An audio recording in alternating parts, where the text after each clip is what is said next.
ఆ రోజు ఏం జరిగింది? ఆ రోజు మర్డర్ జరిగింది రోజా సార్. మర్డర్ ఎలా జరిగిందని? ఆ రోజు నేను మా గల్లీలో ఉన్నాను సార్. మా గల్లీలో ఉన్నప్పుడు మా ఫ్రెండ్ వాళ్ళ అన్నయ్య వెళ్ళింది నేను చూడలేదు అసలు. మా ఫ్రెండ్ వస్తున్నాడు. మా ఫ్రెండ్ వస్తుంటే అనుకోకుండా ఏరా యాడికి అన్నాను. వాడు కూడా అరే ఇక్కడే ఉన్నావా, దా ఏడుదాకా వెళ్ళొద్దాం దా అన్నాడు. సరే అని చెప్పేసి ఏడుదాకా అన్నాడని చెప్పి నేను వాడెమ్మటే వెళ్ళాను. వాడెమ్మటే వెళ్ళంగానే అది కిచిడి హోటల్. అక్కడికి ఇంతకు ముందే వీళ్ళ అన్నయ్య ఎవరినో మొహం పగలగొట్టాడంట. అంటే పళ్ళు ఊడిపోయింది. పళ్ళు ఊడిపోతే అక్కడికి మమ్మల్ని రానిట్లా. ఈ ప్రభాకర్ వాళ్ళ తమ్ముడు శ్రీకాంత్ అని చెప్పేసి మమ్మల్ని రానియట్లేదు. రానిపోతే మేమే వెళ్తలేదు. నేను వెళ్తే బాగోదు, వాడు రానీడు, నిన్నేం గుర్తుపట్టాడు కదా, నువ్వు వెళ్ళు. నేను వెళ్ళి అలా తొంగి చూస్తున్నా. అసలు తెలియదు అక్కడ ఎవరున్నారని, చనిపోయే వ్యక్తి అక్కడ ఉన్నాడని కూడా నాకు తెలియదు. సరే అని చెప్పి నేను అలా వెళ్ళి తొంగి చూశాను. వీడు అంతలో నన్ను చూసి వాళ్ళు 5 అన్నదమ్ములు కలిసి చేస్తారు. నరేంద్ర మీ వాళ్ళు ఎవరు లేరు, నువ్వు వెళ్ళిపో అని చెప్పేసి బయటికి నెట్టేశారు. నేను వచ్చేసా. వాళ్ళు 10 మంది ఉన్నారు. తెనాలి 10 గొల్లలు వాళ్ళు వీళ్ళు అందరు కలిసి 10 మంది ఉన్నారు. 10 మంది కలిసి తింటున్నారు, తాగారు. అదేదో గొల్లపాలెంలో ఒక సెటిల్మెంట్ చేస్తే 5 లక్షలు వచ్చినాయి వాడికి. ఆ 5 లక్షలు ఉన్నప్పుడే ఈ ప్రభాకర్ని చంపాలని ఇతను. ప్రభాకర్ ఎవరు? మీ ఫ్రెండ్? మా ఫ్రెండ్ వాళ్ళ అన్న. అతన్ని చంపేయాలని అతను అలా కొంత మంగళగిరిలో అలా తిరుగుతున్నాడు కదా సార్, పొద్దునుంచి సాయంకాలం దాకా. ఇక ఎవరైనా చెప్తారు ఇలా, రే ప్రభాకర్ మీరు తిరగండి, శ్రీకాంత్ మీ అన్న కనపడితే చెప్పరా అని వాడికి అలా చెప్పారు. నాకు ఆ విషయం తెలియక అప్పుడే పిలిస్తే నేను వెళ్ళాను. సరే వెళ్ళాను, చూశాను, వచ్చేసాను. వీడికి చెప్పాను, వీడిని వాళ్ళ అన్నయ్య చెప్పాడు. చెప్పగానే వాళ్ళ అన్న క్యాప్ పెట్టుకొని వచ్చాడు. ఇక ఈ గొడ్డలు ఇక్కడ పెట్టుకున్నాడు. ఇలా కనపడకుండా బయటికి కనపడుతూ ఈ స్టీల్ది గొడ్డలి స్టీల్ది అది గుప్పెట్లో ఉంటుంది. రాడ్డు ఇలా లోనికి ఉంటుంది. మామూలుగా ఇలా వెళ్తుంటే నడుచుకుంటూ వెళ్తున్నట్టే ఉంటుంది. మన దగ్గర వెపన్ ఉన్నట్టు కూడా తెలియదు. నువ్వు చూడలేదు? నేను చూడలే. లోనికి వెళ్ళాక అతను వెళ్తామే ఇలా 4-5 కూర్చొని ఉన్నారు. వెళ్తామే గొడ్డలు ఇసిరాడు. గొడ్డలు ఇసరంగానే భయపడి ఇలా అన్నారు. అనగానే ఇక అక్కడే అతన్ని మటుకి 18 దెబ్బల దాకా కొట్టి చంపేశాడు. ఎవరిని? అతన్ని, రౌడీ షీటర్ని. అతను ఏ ప్లేస్ రౌడీ షీటర్. సరే అని చెప్పి వాడు అప్పటికి అక్కడే చనిపోయాడు. చనిపోగానే వీళ్ళ తమ్ముడు ఉన్నాడు కదా, ఈడు భయపడుతూ పారిపోయాడు. నేను పారిపోయాను. నేను మా ఇంటికి వెళ్ళిపోయా. ఇక అంటే చాలాసేపటి దాకా పారిపోకుండా నువ్వు కూడా పట్టుకున్నావు కొంతమంది అంటారు. అవును, నేను పెడరెక్కలు ఇరిసి పట్టుకున్నట్టు, పొడుగురా అన్నట్టు. నేను అక్కడ సీన్లో నరేందర్ చనిపోయే వ్యక్తిని పట్టుకుంటే ఆ శ్రీకాంత్ అన్నయ్య గొడ్డలతో నరికినట్టు, తర్వాత శ్రీకాంత్ పొడిచినట్టు, ఆ తర్వాత నేను పొడిచినట్టు, తర్వాత నరేందర్ కూడా పొడిచాడని చార్జ్ షీట్ లో కనిపిస్తుంటది. అంతేకాకుండా మరో 4 ఉంటే వాళ్ళని కూడా చంపండి అంటూ నరేందర్ కేకలేసి వాళ్ళని భయపెట్టి. అసలు వాస్తవం ఏం జరిగింది? ఆల్రెడీ అయిపోయింది, జైలుకి వెళ్ళి వచ్చావు కాబట్టి అసలు అది వాస్తవం జరిగింది. అది వాస్తవం కాదు. నా చార్జ్ షీట్లో ఉన్నది అది చాలా అబద్ధం. నా చార్జ్ షీట్లో ఉన్నది కానీ ఏముంది అసలు? ఇప్పుడు ఇదే పెడరెక్కలు ఇరిచి పట్టుకున్నట్టు, నేను వెనక నుంచి మళ్ళీ ఒక పోటు పొడిచినట్టు, ఫస్ట్ పోటు మా శ్రీకాంత్ పొడిచినట్టు. అది వాడికి ఏం అర్థం కాక పడిపోగానే A1 ముద్ద వచ్చేసి వాడిని గొడ్డలతో నరికినట్టు అలా ఉంది. అదంతా అబద్ధం. కానీ ఆ రోజు నువ్వు ఉన్నప్పుడు ఏం జరిగింది? నేను చూస్తుండగా నాకు తెలిసి అసలు అక్కడ జరిగింది. అసలు కేసు నా మీద పెట్టాల్సిన పనే లేదు. కేసు పెట్టడం పక్కన పెడితే చార్జ్ షీట్లో ఉన్నది అబద్ధం అని నువ్వు చెప్తున్నావు కాబట్టి. అవును సార్. నీ కళ్ళ ముందు జరిగింది ఏంటి? నా కళ్ళ ముందు జరిగింది సేమ్ ఇదే సార్. వాడు ఎవరెవరు ఉన్నారు వాడు ఎమ్మట అందరూ భయభ్రాంతులకు గురయ్యారు. వాస్తవంగా భయపడ్డారు, వెళ్ళిపోయారు.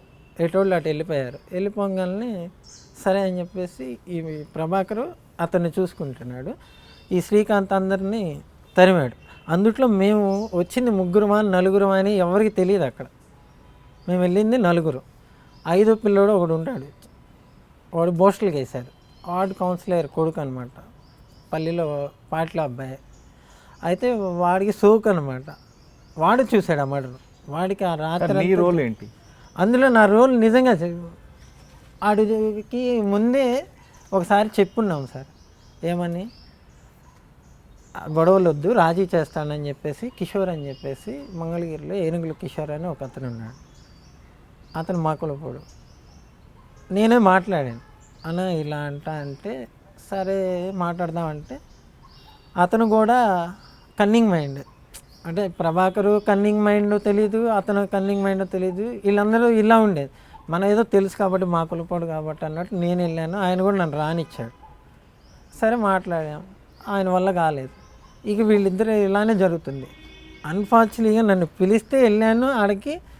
అలా జరిగింది అనుకోలే. 10 మంది ఉన్న దగ్గర ఒక వ్యక్తి మర్డర్ చేస్తాడని ఎవరు ఊహించరు. కానీ ఫస్ట్ లోపలికి వెళ్ళగానే అతను గొడ్డలతో మొత్తాన్ని జనాల్ని తరిమాడు. మేము కట్టెలు తీసుకొని జనాల్ని తరిగినట్టు ఉంది. షార్ట్ షీట్ అడగట్లేదు, నువ్వు కళ్ళ ముందు నీ కళ్ళ ముందు జరిగిన విషయం ఏంటి? అక్కడ జరిగింది కరెక్ట్ ఇదే సార్. వెళ్తాం చంపింది ఒక వ్యక్తి, ఒకే వ్యక్తి, ఆ ప్రభాకర్ అని. నీ కళ్ళ ముందే జరిగింది? నా కళ్ళ ముందే జరిగింది. నీ రోల్ ఏంటి అక్కడ? అక్కడ నా రోల్ ఏం లేదు సార్. కాకపోతే వాడు ఉన్నాడు అని చెప్పడం అనేది తప్పైంది. లేడు అన్నట్టయితే వాడు చచ్చేవాడు కాదేమో.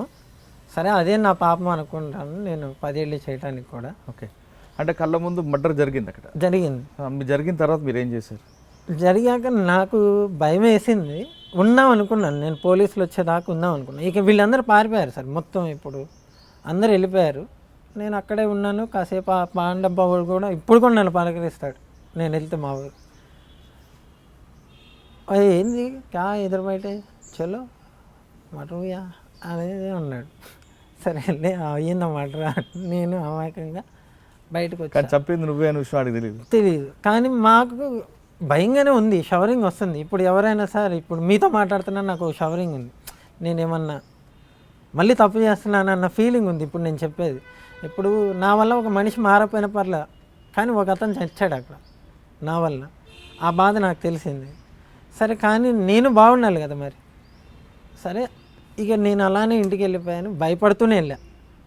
పోలీసులు తిరుగుతూనే ఉన్నారు, నేను రోడ్డు మీదే ఉన్నాను. ఎవరు నన్ను ఆపట్లేదు. నన్ను పోలీసులు వచ్చి రేయ్ నువ్వు ఉన్నావు కదా అని నన్ను ఎవరు తీసుకెళ్తలేదు. సరే ఎవరు తీసుకెళ్తలేదు కానీ నేను ఇంటికి వెళ్ళిపోయాను. ఇంటికి వెళ్ళి అమ్మా రోడ్డు మీద ఎక్కడ మర్డర్ జరిగిందంటమ్మా అని అన్నాను. ఇంటికి వెళ్ళి పడుకున్నాను. దిలీప్ ఎవరు ఉంటారు సార్, దిలీప్ కుమార్ ఎవరు ఎస్ఐ అని ఇంతవరకు చూడలేను నేను. అసలు నా పోలీసులు సరిగా తెలీదు. అతను మామూలుగా కాదంట, ఎన్కౌంటర్ స్పెషలిస్ట్ అంటారు. అంటే సెటిల్మెంట్ ఎరికలోళ్ళు అని తాడేపల్లిలో ఉంటారు. వాళ్ళు పోలీసులను కూడా దంతారు. కాలువ ఇటు వస్తారు కదా, వాళ్ళ ఇల్లు కాలువ వెంబటే ఉంటుంది.